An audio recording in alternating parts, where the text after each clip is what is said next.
Welcome back to the Unnamed Project. Today I plan on messing up a whole pile of crankshafts.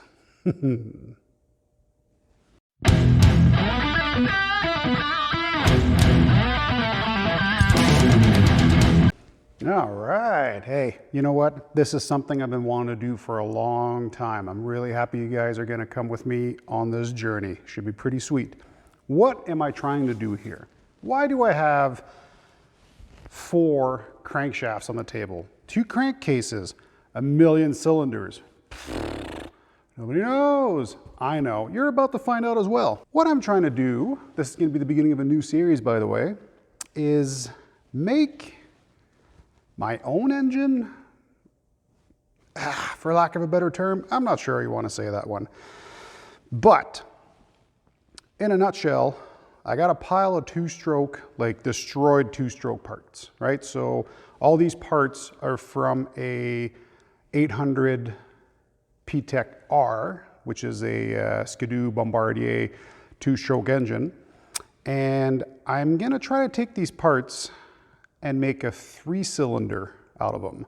Now think about that for a sec. Every cylinder, every piston is going to be 400 cc's, which makes one normal crankshaft, one normal engine assembly of 800 cc's.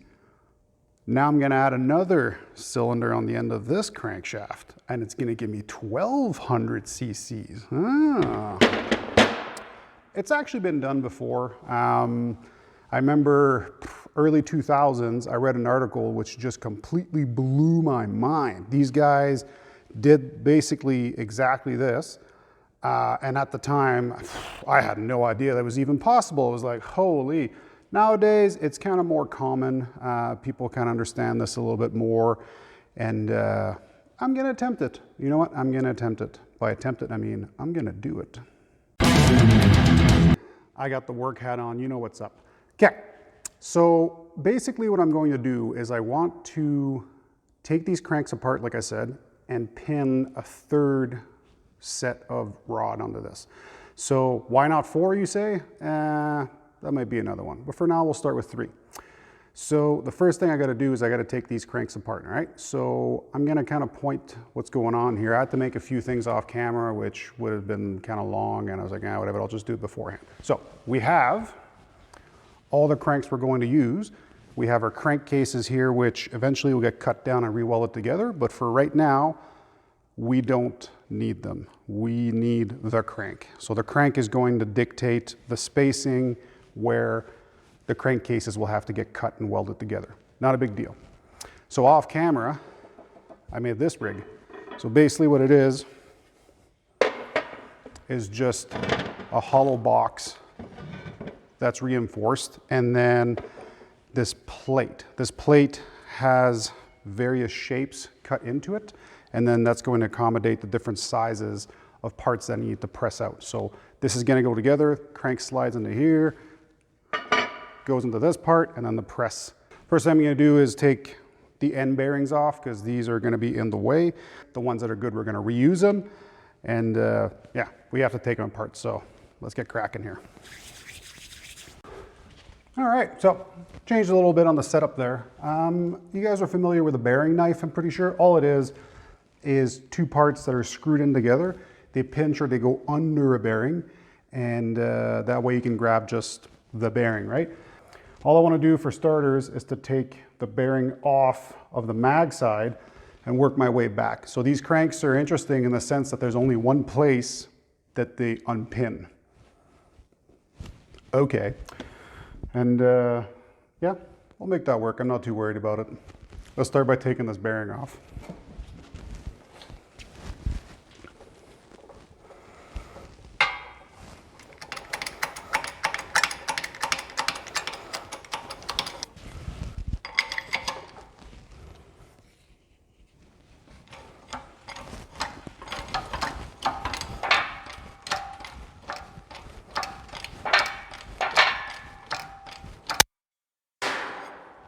Well, it came loose.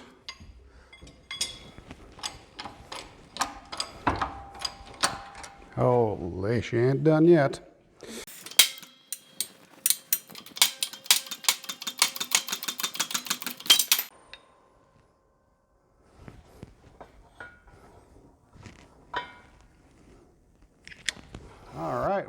let's set up for the next one. Okay, had to go and make another one of these, just because I had to be a little bit longer to get the pin out. So one thing I noticed throughout all the different cranks I have, some are welded, some aren't.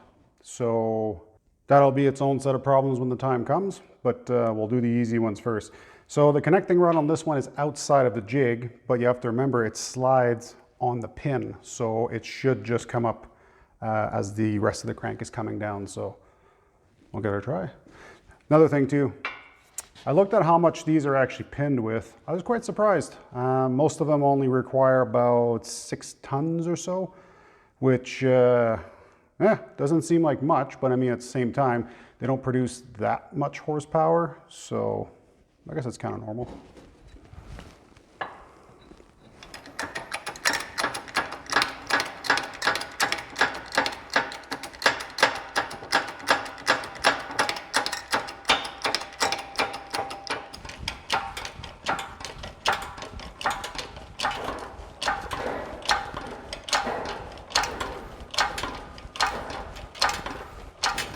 Well, something's moving.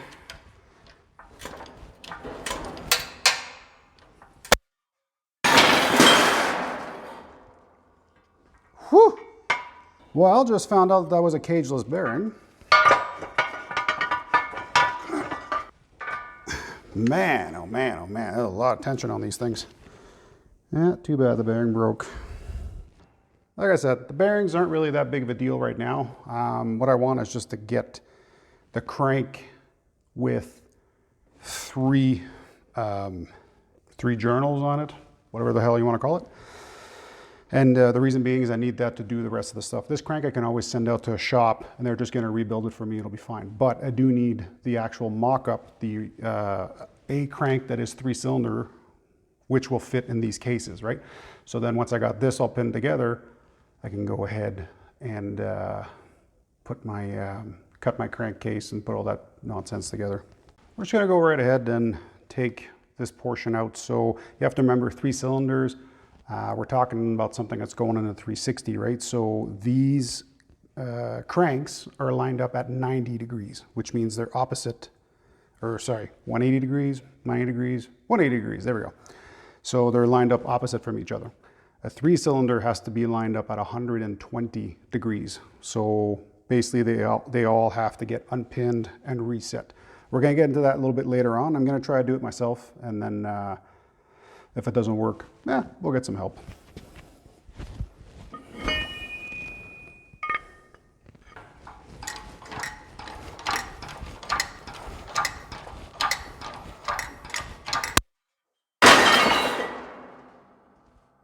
It came out. Okay, well, we got one down to where I want it.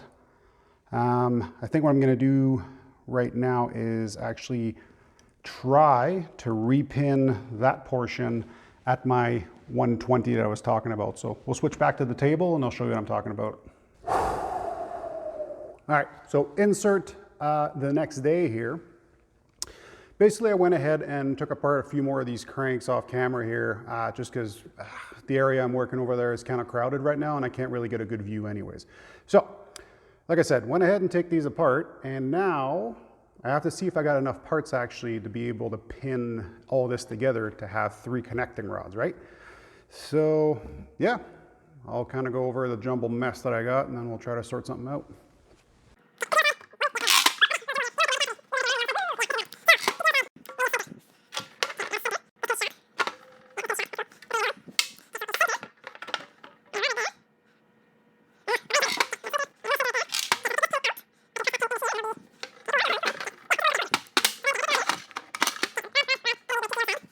Oh, there we go, yeah.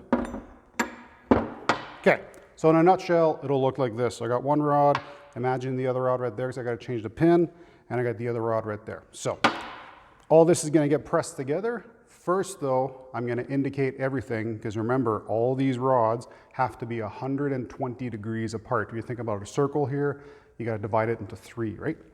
So yeah, we'll try to make up a jig somehow. Okay, so I managed to find something out. I was looking at the parts, for example, like all the balances and all that, and you can see there's actually little, oh come on, focus you. Focus, focus, not on me, on this. There we go, on the, well, anyways, you can kind of see there on the end of it, there's little marks to show where the 12 o'clock position is on this, right? So I'm gonna use that to line it all up. And what I have here, it's an old timing wheel. So I didn't scrap the other one I had, right? I got this one for dirt cheap. And then basically I hogged out the hole in the center, and now it fits on the clutch side or the PTO side that I'm going to use. So I'm gonna reset up on the vise here quick, and then we'll get cracking on trying to put this thing in. Back here at the vise here, so what I wanna do is put the 0 basically right in front of me so I can see what the hell's going on. And then I'm gonna line up with the 0 on the existing journal connecting rod, whatever the hell you wanna call it, right? I explain this a little bit. So I'm using the angle, or the square, sorry, and I'm lining up the inside with the degree on the wheel that I want to use. And then I'm gonna simply tilt it forward and then line it up with the mark that's on the balance. It's not gonna be perfect, of course, but I mean, it'll get me going so I can move on with the rest of this build. A little bit complicated, of course, but we'll make it happen. So on the wheel right now, the one I have is at 0. And then, unfortunately, I can't lock it in place, so I'm gonna have to double check all this stuff. But then my 120 is back here. So I'm gonna try to put the first half to eyeballed it in for now. And then we'll see how far off we are.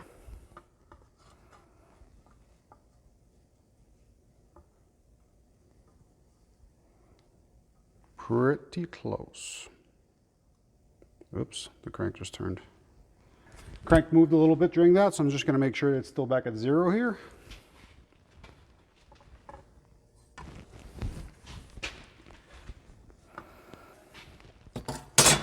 So this balancer is in. Now I'm just gonna give it a little whack with the hammer to try to set it into place. We're gonna go into the press, and we'll put this guy in. Use brass, or aluminum actually. Brass, you just need something that's softer than this, because if you're gonna hammer onto it, you don't want the shapes to start changing on you and being all weird. So this is way softer than that, but it will still deliver enough energy to set it in place.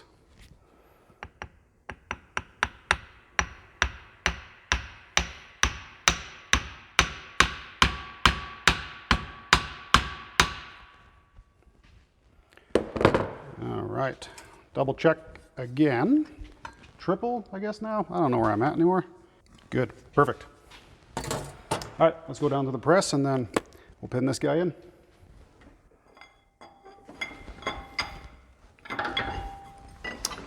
We're back at the press here.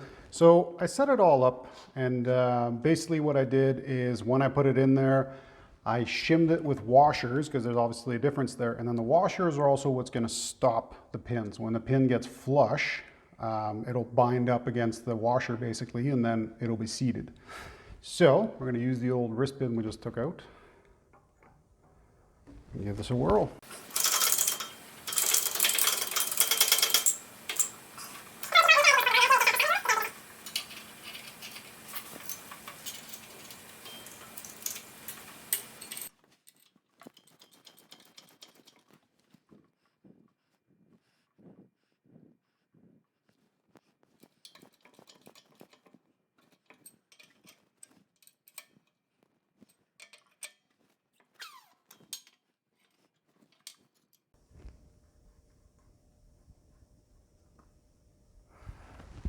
Nice.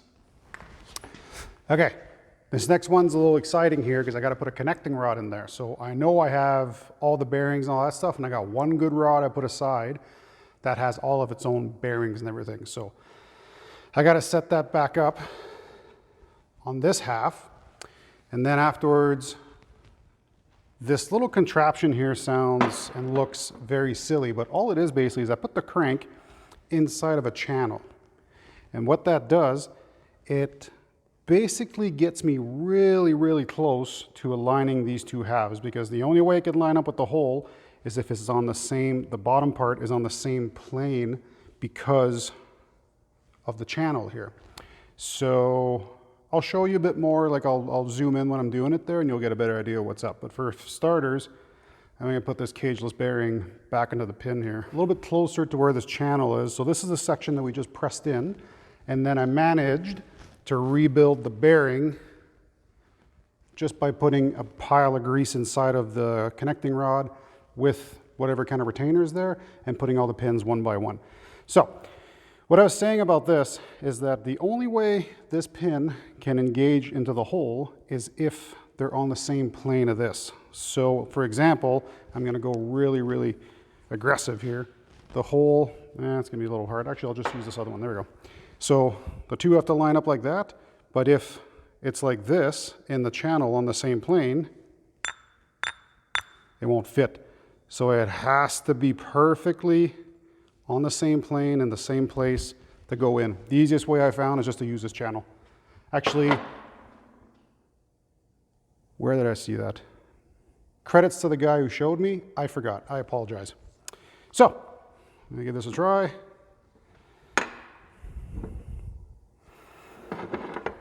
Know what I'll do? I'll give you guys a better camera angle. Give me a sec. Much better. So, we're gonna give this a try here. So again, like I said, if I'm trying to press it in, it can't go until it's perfectly on the same plane, which will be right there. So why am I doing it in here versus doing it with my hands? Well, with my hands, I can put that pin in at any given direction, or sorry, any given rotation, and I'm not gonna know. Right now, at least I have a rough idea that it's on the same plane. So once the pin is kind of engaged a little bit, this part won't quite move as much. So I'm gonna do, again, grab the hammer, just set it, and then we're gonna go in the press and put this in. Okay, back on degree wheel. We're on 0 again as we were before. Now what I gotta do is line up on the other 120 that's back here. And that's to set the third set of connecting rods, if you will. I'm gonna be in the way. I apologize. Pretty good. Okay. Same thing. Whoops. Ooh. Brass hammer. We're just gonna set it in place. Double check everything, and if it works, I'm gonna go press it in. Eye of the tiger. All right, I'm gonna go press this one in. We're gonna put the other connecting rod, and then I'll show you when I press the final piece in, because this is kind of boring, the whole setup for now, so I'll be right back.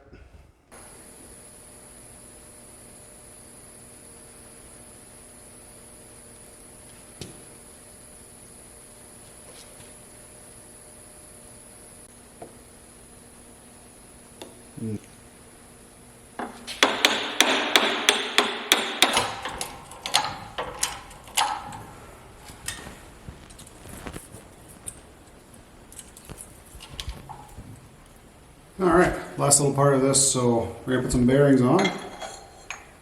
All right, I'm gonna go put this thing on the table and then see what's up. Well, hell, check this out. Part 1 is complete. You know what I just thought of? You know how this would look even better?